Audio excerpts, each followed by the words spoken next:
औज़ुबिल्लाहिमिनश्शैतानिर्रजीम बिस्मिल्लाहिर्रहमानिर्रहीम। Dear students, जैसे कि आप जानते हो कि हमने नया टॉपिक कोऑर्डिनेटर उठाया। तो कोऑर्डिनेटर के बारे में मैंने आपको एक लेक्चर जो मैंने डिलीवर किया, उसमें मैंने आपको इस कोऑर्डिनेटर का इंट्रोडक्शन से रूबरू किया।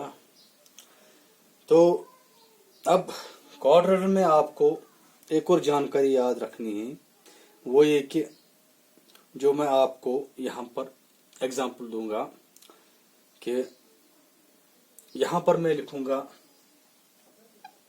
Some examples. जो एग्जांपल मैं आपको दूंगा वो है सम एग्जांपल्स ऑफ क्लोज्ड, यानी कि क्लोज्ड कर्व शेप जो होते हैं वो उसके बारे में आपको मैं बताऊंगा। Some examples of closed curves. और जहां पर आप ये एग्जांपल्स जो हैं ये आपको मैं इंट्रोड्यूस कराऊंगा कि कर्व्ड क्लोज्ड शेप जो होती है वो कैसी होती है। तो फर्स्ट ऑफ ऑल मैं यहाँ पर पहला एग्जांपल आपको दूंगा सिंपल क्लोज्ड कर्व शेप। यहां पर आप देखो पूरे तरीके से सिंपल क्लोज्ड शेप, जो एक सिंपल क्लोज्ड शेप, वो आपको सबों को पता है कि वो होते हैं सर्कल। ये क्लोज्ड शेप है, सिंपल क्लोज्ड शेप, यानी कि ये क्लोज हुई है, ये तो सर्कल में है। और दूसरा मैं आपके सामने ये रखूंगा कि जो हमारे पास एक और क्लोज्ड कर्व्ड है वो है क्लोज्ड कर्व्ड। वो हमारे पास एक और है, मैं यहाँ पर रखूंगा ये यहाँ, यहाँ और यहाँ, ठीक है।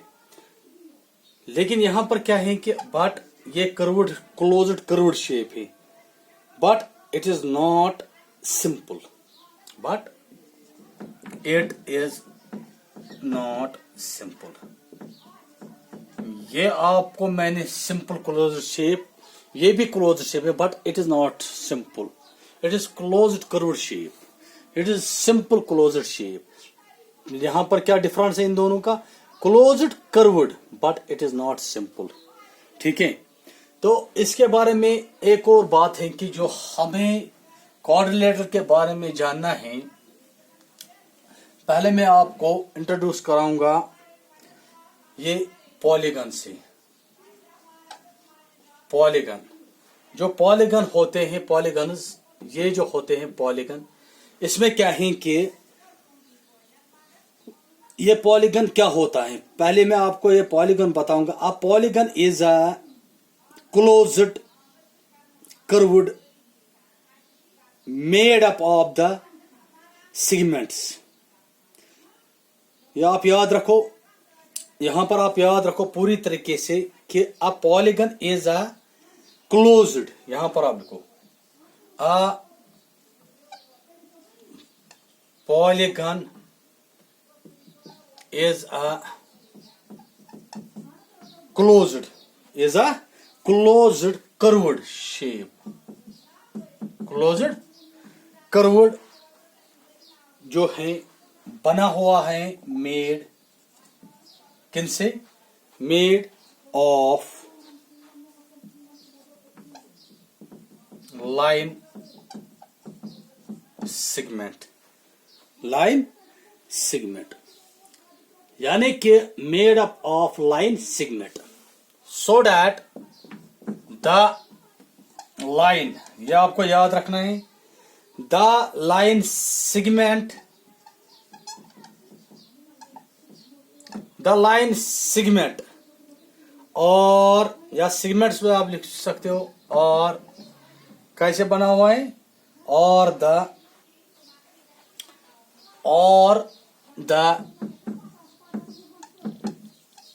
side or the side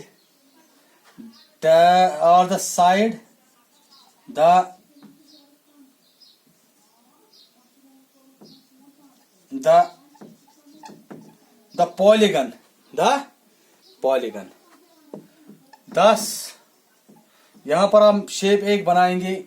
यहां पर मैं बताऊंगा ए बी, बी सी और सी डी और डी ई। मैं एक शेप बनाऊंगा और फिर आपको पता चलेगा या E A B B C C D E A or the side of a polygon or the side of a polygon। ठीक है, तो यहां पर आप देखो मैंने आपको यहां पर मैं एक शेप पहले बनाऊंगा। एक शेप है हमारे पास, यहां पर आप देखो एक शेप है, मैं वो बनाऊंगा। पहले ये एक शेप है, आप देखो यहां, फिर यहां, और फिर मैं यहां पर बनाऊंगा, फिर इधर, और ये एक शेप बन गई। क्या बन गई? ये एक शेप बन गई। यहां पर हम लिखेंगे ए, यहां पर हम लिख सकते हैं बी, यहां पर हम लिख सकते हैं सी, यहां पर हम लिख सकते हैं डी, यहां पर लिख सकते हैं ई। तो ये एक शेप बन गई। और यहां पर आप देखो ये एक, ठीक है, और यहां पर भी हम कर सकते हैं, ये यहां पर भी हम कर सकते हैं इसके साथ ही, और यहां पर भी हम कर सकते हैं। ठीक है, तो ये एक शेप बन गई। दैट मीन्स के ये एक पॉलीगन है। इसमें क्या है कि हमें और आपको बताना है कि इसमें एक चीज और है कि हम any two sides with a common end points are called adjacent sides। इसमें आप देखो any two sides with a common end points are called adjacent sides। That means thus AB, अगर आप यहां पर देखो AB और AE, AB देखो यहां पर AB AE, ठीक है, यहां पर आप देखो और the adjacent sides, that means AB और AE, these two are adjacent sides of a quadrilateral of a polygon। That means the meeting point of a pair of side is called vertices। Side is called vertices। That means vertices कौन कौन है? ये एक है, 2, 3, 4 और 5। These are the vertices of a polygon A, B, C, D, E। These are the vertices of a polygon। The end point of the same side are called end point of adjacent sides। End point मतलब क्या है? Vertices E and D or adjacent E and D। That means this is the end points of। अगर हम बनाएंगे A, B, C, D, E, D, E end point है। These are also adjacent sides। तो फिर हम क्या कर सकते हैं?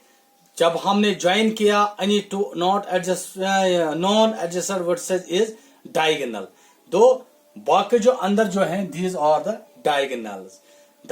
thus AC, AD, BD, BE, CA and CE are the diagonals of a polygon। These are the diagonals of a polygon। So hope you understand this figure and hope you also understand what is a polygon। So thank you very much।